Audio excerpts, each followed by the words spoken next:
Assalamualaikum warahmatullahi wabarakatuh. Salam sejahtera bagi kita semua. Om Swastiastu, Namo Buddhaya, salam kebajikan. Perkenalkan, nama saya Erwin Baker. Saya adalah salah satu dosen di program studi teknik geologi Universitas Patimura. Video ini dibuat untuk salah satu persyaratan dalam pengajuan sertifikasi dosen dalam unjuk kerja Tridharma Perguruan Tinggi bagian pembelajaran. Pada kesempatan ini saya akan menampilkan video unjuk kerja bagian pengajaran yang saya ambil secara real atau tatap muka langsung di kelas.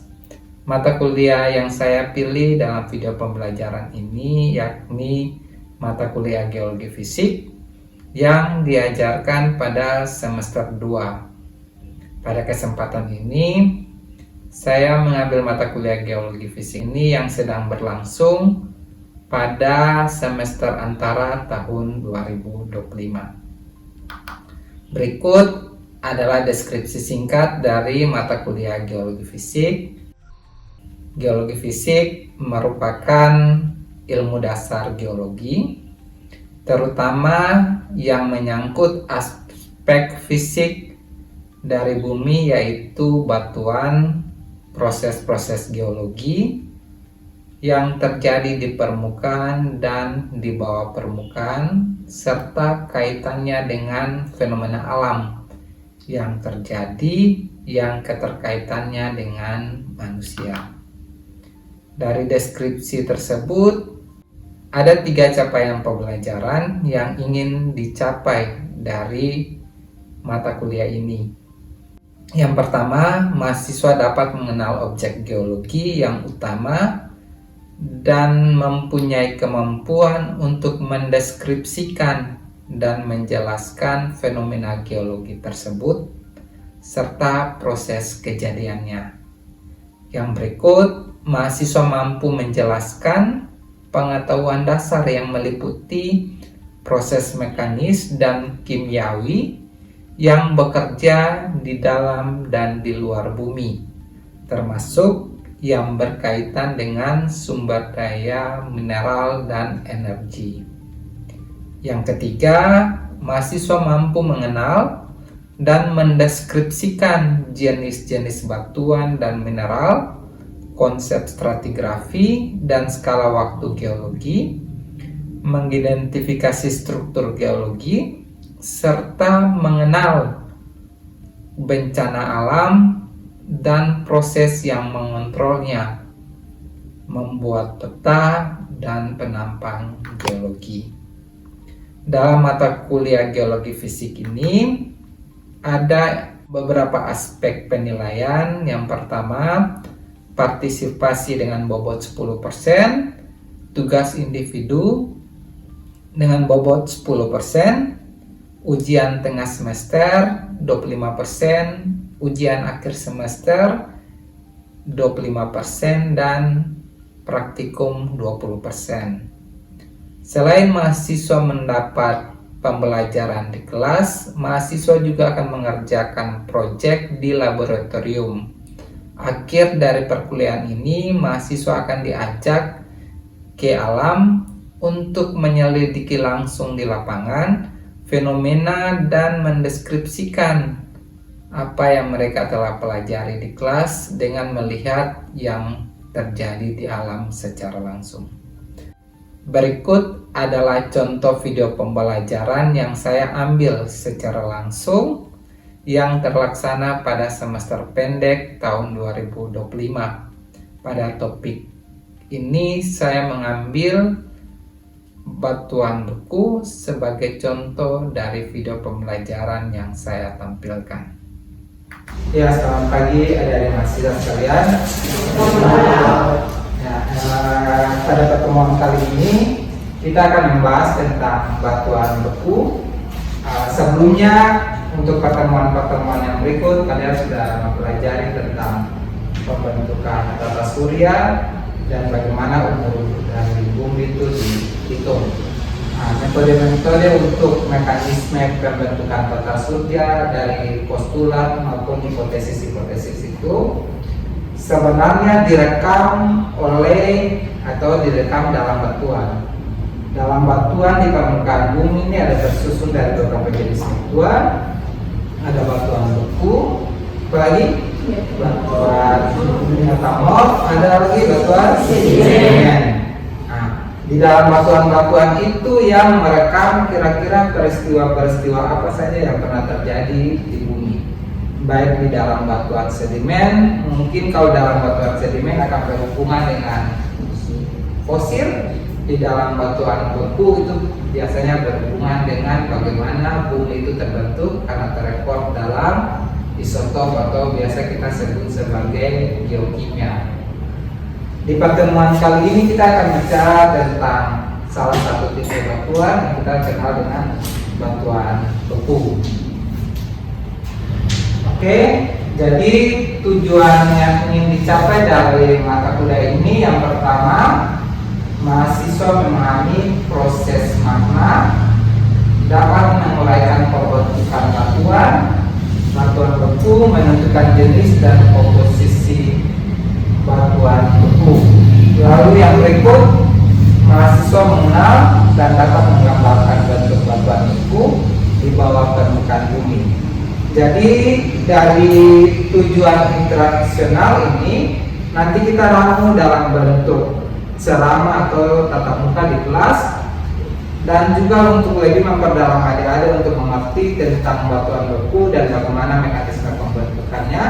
Nanti pada pertemuan berikut kita akan mengenal atau langsung mendeskripsi tentang batuan beku, kira-kira komposisinya seperti apa. Dari situ kita bisa menginterpretasi bahwa batuan beku yang kita ambil di lapangan atau yang kita dapat di lab dalam praktikum nanti lingkungan pembentukannya itu di mana. Nah, karena itu penting dari kita punya setiap pembelajaran dalam kelas yang menyangkut dari geologi fisik. Tujuan utama dari situ adalah bagaimana kita menentukan lingkungan pembentukan dari batuan itu dia terbentuk. Beberapa referensi yang bisa adik-adik pelajari atau bisa dibaca. Yang pertama itu Smith dan Poole 2006, It Works. Ada juga yang It Science dan The Earth Dynamic System dari Hamlin. Nah, ini bisa didapat di repositori dari kampus, tetapi juga bisa ada dalam bentuk artikel-artikel ilmiah yang bisa adik-adik dapat di dunia maya. Yang pertama kita akan bicara tentang mekanisme batuan beku. Jadi batuan beku terbentuk dari hasil pendinginan magma, kemudian kristalisasi dari magma terjadi di dalam batu di dalam bumi yang kita sebut sebagai plutonik, dan apabila kristalisasinya atau pendinginan magmanya terjadi di luar bumi kita sebut sebagai vulkanik. Yang berikut, komposisi sumber magma tergantung dari tipe atau tektonik, dalam hal ini kerak samudra dan kerak benua, di mana magma itu terbentuk. Yang pertama, hasil kristalisasi dari magma ini kita tahu bahwa magma inti atau magma dasar ada di dalam permukaan bumi, yang kalau kita urutkan pada pertemuan sebelumnya ada yang kita kenal litosfer, astenosfer, sampai kita punya inti. Lalu magmanya posisi mana? Magma asalnya itu ada sebenarnya itu di astenosfer. Jadi di astenosfer sifatnya itu kalau di pertemuan sebelumnya sifatnya itu fluid atau bisa mengalir, sehingga magma asalnya itu ada di situ. Nah, karena perubahan komposisi atau pergerakan lempeng, maka kita kenal namanya ada arus konveksi. Nah, ketidakstabilan dari arus konveksi ini menyebabkan magmanya itu naik ke permukaan. Nah, proses perjalannya magma ke permukaan ini akan menghasilkan komposisi yang berbeda tergantung magmanya itu dia menerobos batuan di atasnya atau tidak. kita tahu bahwa batuan di atasnya itu atau yang sudah menjadi batu dari permukaan bumi itu punya komposisi tertentu, baik itu batuan beku, batuan sedimen atau batuan metamorf. Maka ketika magma asal ini naik ke permukaan, dia akan menerobos batuan-batuan tersebut apabila dia terjadi di kerak kontinen, atau juga apabila kalau pada saat pembukaan sea spring atau pemekaran lantai samudra yang keluar adalah magma asalnya. Jadi kalau lihat di gambar ini ada dua tipe disebut sebagai tipe kontinen, yang di sini juga secara skematik digambarkan bagaimana proses tektonik atau kerangka tektonik itu mempunyai ciri-ciri khas tertentu untuk magmanya itu naik ke permukaan. Kalau adik-adik bisa lihat di sini kita kenal sebagai mid oceanic ridge, atau kita sebut dalam bahasa Indonesia itu pemekaran lantai samudra. Jadi pemekaran lantai samudra ini kalau kita kenal di pertemuan sebelumnya, ada arus konveksi yang menyebabkan pergeseran dari kerak samudra ini sehingga ada robekan pada pematang tengah samudra. Dengan demikian magma yang tadinya di astronosfer ini dia akan naik ke permukaan, sehingga magma asal ini akan punya komposisi yang berbeda dengan apabila kalau kita punya yang disebut sebagai kerak kontinen. Kalau kerak kontinen ini punya komposisi batuan yang sudah ada sebelumnya. Kalau di sini dikenal sebagai sima, kalau di sini kita kenal sebagai sial yang di pertemuan sebelumnya. Ketika naik ke permukaan, magma yang tadinya di sini dia akan dipengaruhi oleh lapisan batuan yang tadinya ada di kerak samudra. Ketika terjadi subduksi di sini mengalami yang disebut sebagai partial melting atau peleburan sebagian. Nah, nanti ketika fase pendinginan sebagian ini naik, dia akan mengalami perubahan komposisi karena magma yang di sini akan terpengaruh ketika magmanya itu menerobos batuan di atasnya. Dengan demikian komposisi magma yang di kerak kontinen dengan yang ada di kerak samudra ini akan mempunyai komposisi yang berbeda. Nah, jadi komposisi yang tadi dipengaruhi oleh yang kita sebut sebagai tipe tektonik. Nah, kalau di vulkanik atau di vulkanik A di kerak kontinen, nanti ketika magmanya naik ke permukaan, dia akan menerobos kerak yang di atasnya, maka batuan-batuan atau magma yang tadi akan mendingin mempunyai geometri tertentu. Nanti di akhir kita akan membahas ada yang disebut sebagai batolit, ada yang kita sebut sebagai dike, ada apolit, ada seal, dan ada juga yang nanti keluar dalam bentuk lava yang mengalir ke permukaan. Jadi komposisi dari magma secara umum ada tiga. Ada yang kita sebut yang solid, ada yang melting, dan ada gas. Jadi di magma ini ada yang berupa partikel-partikel keras yang nanti ketika magma mencair, ketika menghasilkan mineral itu berupa material yang solid. Tetapi yang masih dalam bentuk magma itu dia masih mencair yang bisa mengalir dengan bebas. Lalu selain itu kita punya gas-gas volatil.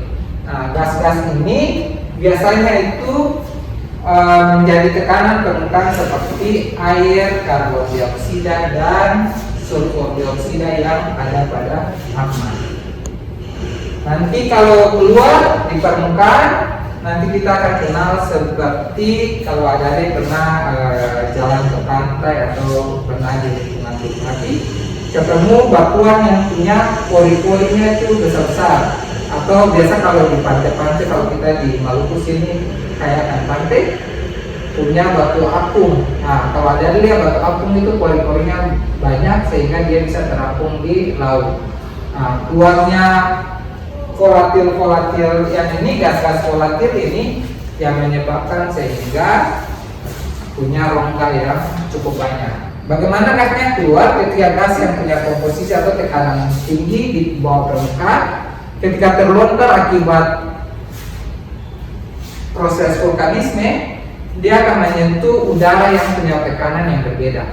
Tekanan yang tadi besar ketika keluar, maka dia akan menghasilkan rongga-rongga pada batuan. Dengan demikian, pada batuan-batuan gunung api atau batuan kita kenal sebagai batuan piroklastik punya rongga-rongga yang besar-besar yang kita kenal sebagai batu apung atau kumis itu, diakibatkan oleh gas-gas volatil ini yang keluar. Lalu ada yang kita kenal sebagai bagian solid yang kita sebut sebagai kristal yang dihasilkan dari apabila larutan magma ini dia mendingin atau mengkristal.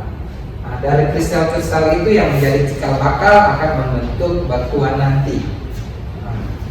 Oke, jadi kalau adanya lihat bagaimana magma itu dia keluar punya lokasi-lokasi tertentu.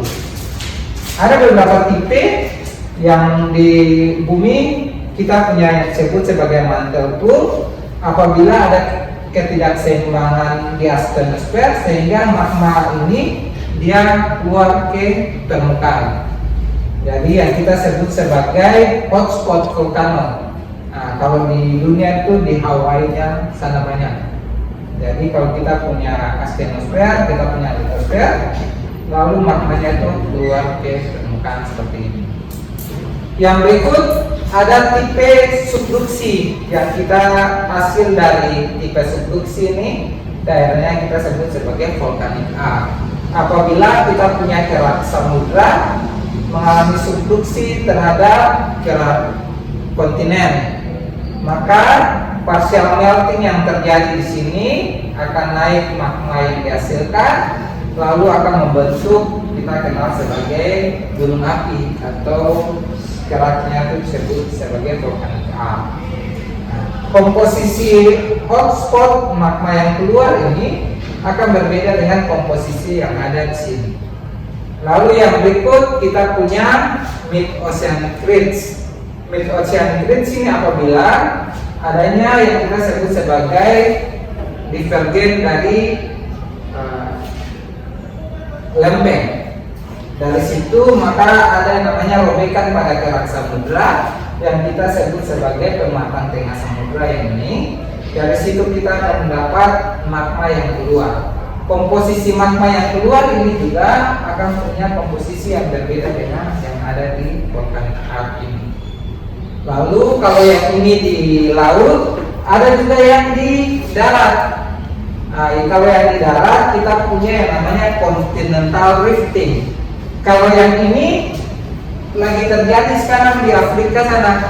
Jadi nanti cikal bakal yang ini kontinental ketika ada magma yang naik ke permukaan, karena pemanasan dari magma yang naik ini akan menghasilkan lempeng yang di atasnya itu menipis.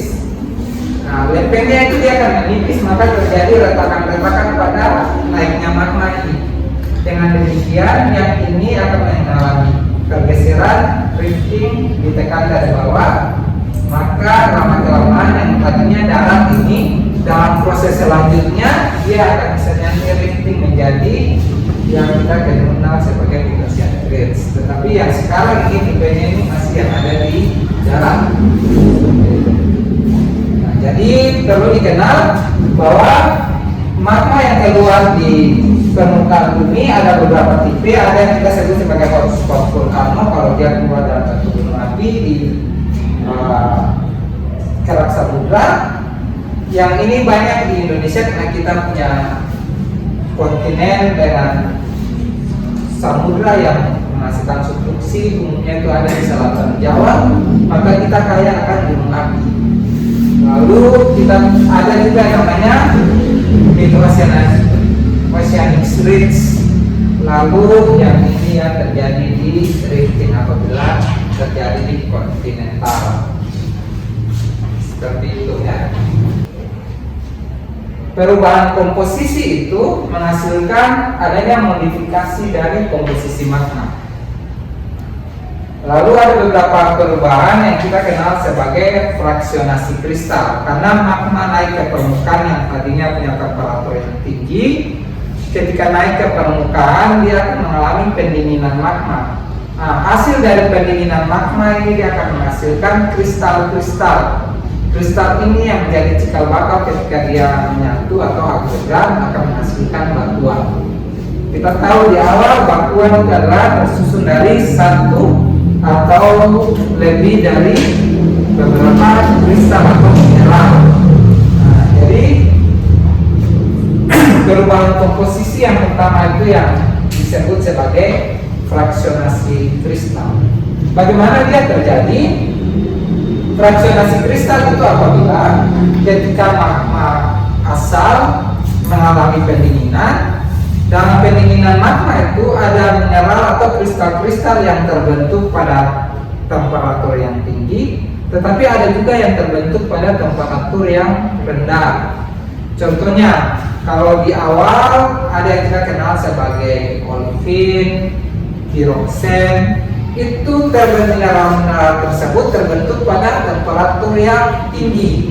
Sehingga kalau kita punya magma asal seperti ini, ketika dia sudah mengalami pendinginan magma pada temperatur contohnya 1000 atau 800 derajat Celcius, maka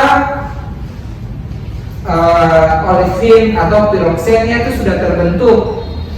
Nah, sebagian yang sudah terbentuk itu yang menjadi kristal akan mengalami yang kita sebut sebagai fraksionasi kristal ini.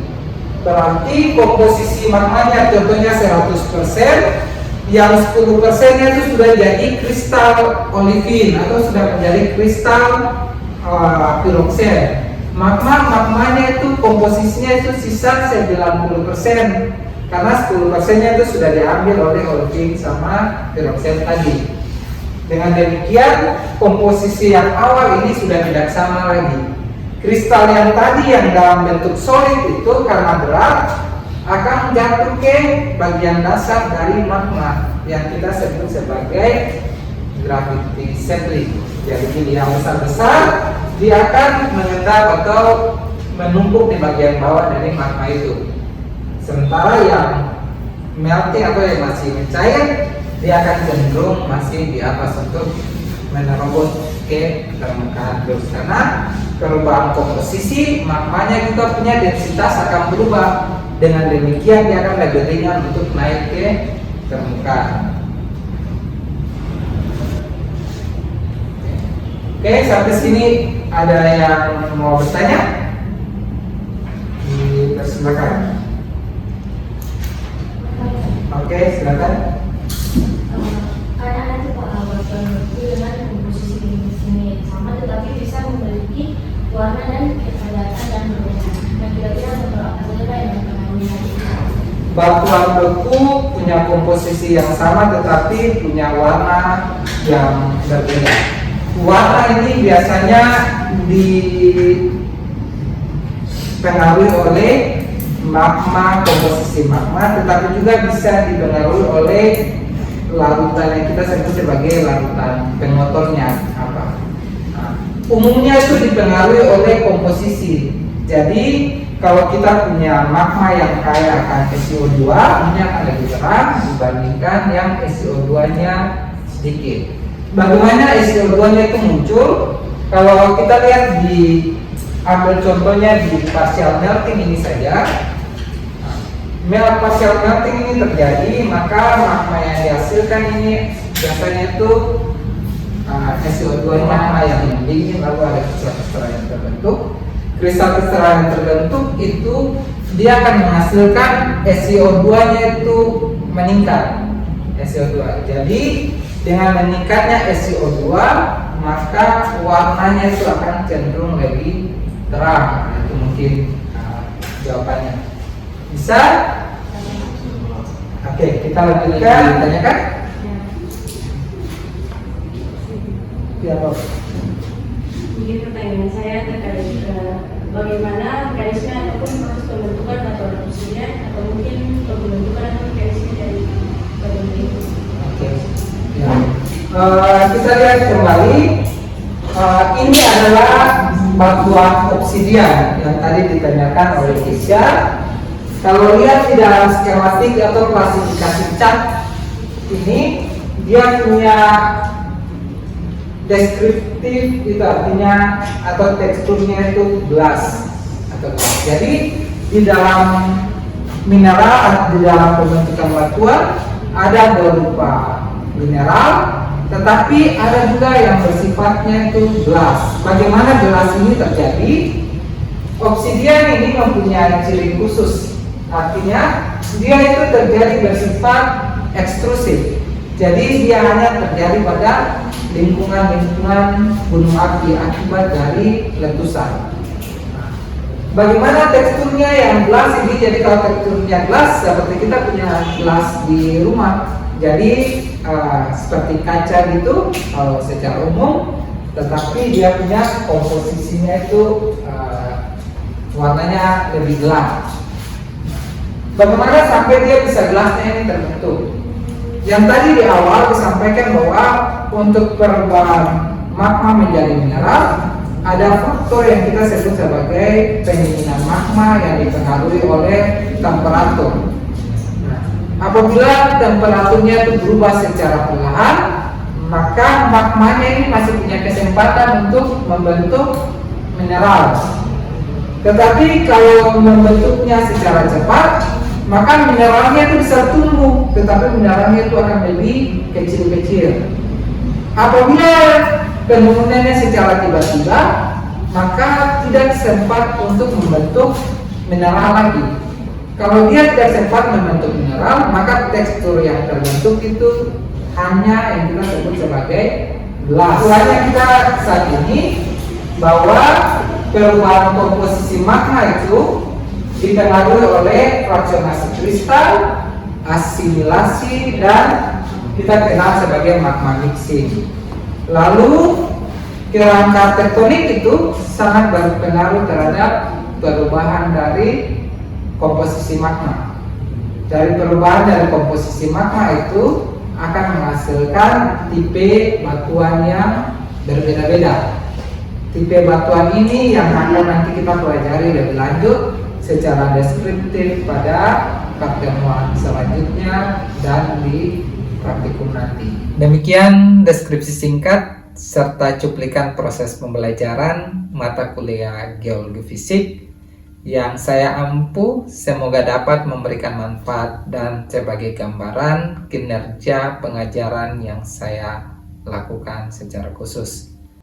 Assalamualaikum warahmatullahi wabarakatuh. Salam sejahtera bagi kita semua.